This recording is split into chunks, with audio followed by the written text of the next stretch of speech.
अगर भक्त का प्रेम सच्चा हो तो भगवान उसके लिए नंगे पांव दौड़े आते हैं। अपने भक्तों के लिए वह न जाने कितने रूप धरते हैं और कितनी ही अनगिनत लीलाएं कर चुके हैं, जिनका प्रमाण हमारे धार्मिक ग्रंथों में मिलता है। ऐसी ही एक रोचक कथा है जब कन्हैया ने अपने भक्त के लिए एक अनोखा काम किया। तो आइए जानते हैं इस बारे में विस्तार से। नमस्कार भगत जनों, आपका हमारे इंस्पायर जर्नी चैनल में स्वागत है। अगर आप भगवान को मानते हो तो नीचे कमेंट में जय श्री राम या जय श्री कृष्णा जरूर लिखना। चलो आइए शुरू करते हैं। पौराणिक कथा के अनुसार एक बार की बात है, किसी नगर में एक राजा ने एक मंदिर बनवाया जिसमें श्री कृष्ण की एक मूर्ति भी रखवाई, लेकिन उसकी कभी पूजा नहीं की। पूजा करने के लिए मंदिर में एक पुजारी को रखा गया। पुजारी नियमित कन्हैया जी को नहलाता और बीडेडी ही श्रद्धा भाव से उनकी पूजा अर्चना करता।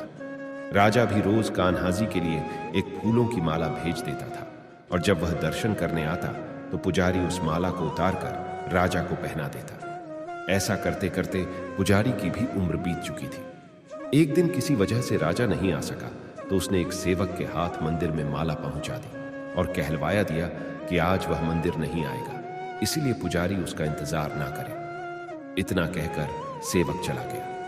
पुजारी ने हमेशा की तरह कन्हैया जी को माला पहना दी, लेकिन जब शाम हुई तो पुजारी यह सोचने लगा, माला उतार कर किसे पहनाई जाए। उसने सोचा, क्यों ना ये माला आज मैं ही पहन लूं, वैसे भी मेरी उम्र हो चली है, जीवन का क्या पता कब खत्म हो जाए। इतना सोचकर पुजारी ने माला उतारकर अपने गले में डाल ली, लेकिन इतने में ही सेवक आ गया और उसने बताया कि राजा की सवारी मंदिर में पहुंचने वाली है। राजा की सवारी आने की बात जब पुजारी ने सुनी तो वह डर गया।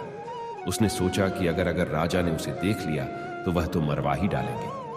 आनन फानन में पुजारी ने माला उतारकर वापस कन्हैया जी को पहना दी। जैसे ही राजा अंदर आया तो हमेशा की ही तरह पुजारी ने माला कान्हा जी के गले से उतारकर राजा को पहना दी, लेकिन माला पर लगा सफेद बाल देखकर राजा समझ गए कि पुजारी ने यह माला स्वयं ही पहनी थी। बस फिर क्या था, राजा क्रोधित हो उठे और उन्होंने गुस्से में पुजारी से पूछा कि माला पर सफेद बाल कहां से आया। तब राजा की बात सुनकर पुजारी डर गया और बोल पढ़ा, ये तो कन्हैया जी का है।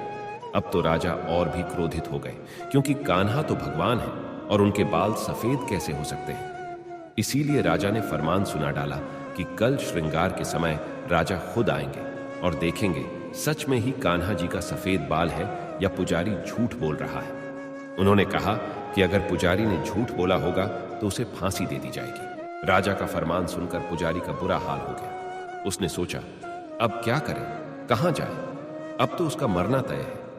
तब रोते रोते वह भगवान की शरण में पहुंचा और उनसे कहा कि हे केशव, मुझसे झूठ बोलने का अपराध तो हुआ है, लेकिन हो सके तो मुझे क्षमा कर दें और राजा से रक्षा करें।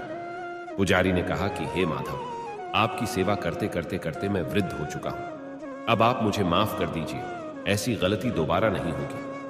यही कहते कहते पुजारी की न जाने कब आंख लग गई और उसकी आंख तब खुली जब सुबह हो चुकी थी। उधर सुबह होते ही राजा भी आ गया और कहने लगा, आज कान्हा जी का श्रृंगार वह खुद करेगा। ऐसा कहकर जैसे ही राजा ने कान्हा जी का मुकुट उतारा तो देखा कि श्री कृष्ण के तो सारे बाल ही सफेद हैं, लेकिन राजा को फिर भी यकीन नहीं हुआ। उसे लगा कि फांसी के डर से पुजारी ने ही बालों को रंग दिया होगा। राजा ने सोचा कि क्यों न कन्हैया जी का एक बाल तोड़कर देखा जाए। इसके बाद राजा ने कान्हा जी का एक बाल तोड़ लिया, लेकिन जैसे ही बाल टूटा कन्हैया के सिर से खून की धारा बहने लगी। यह देखकर राजा भगवान के चरणों में गिरकर माफी मांगने लगा। तभी श्री कृष्ण की मूर्ति से आवाज आई, हे राजन, तुमने मुझे केवल मूर्ति मात्र ही समझा, इसलिए आज से मैं तुम्हारे लिए केवल मूर्ति मात्र ही रहूंगा। लेकिन पुजारी ने सच्चे मन और पूरी श्रद्धा से मेरी भक्ति की है, इसीलिए उसकी अनन्य भक्ति को देखकर मुझे अपने बाल सफेद करने पड़े। कन्हैया जी ने कहा कि भक्ति में कभी भी संशय नहीं होना चाहिए और सच्चे भक्त की लाज तो मैं कभी जाने ही नहीं देता।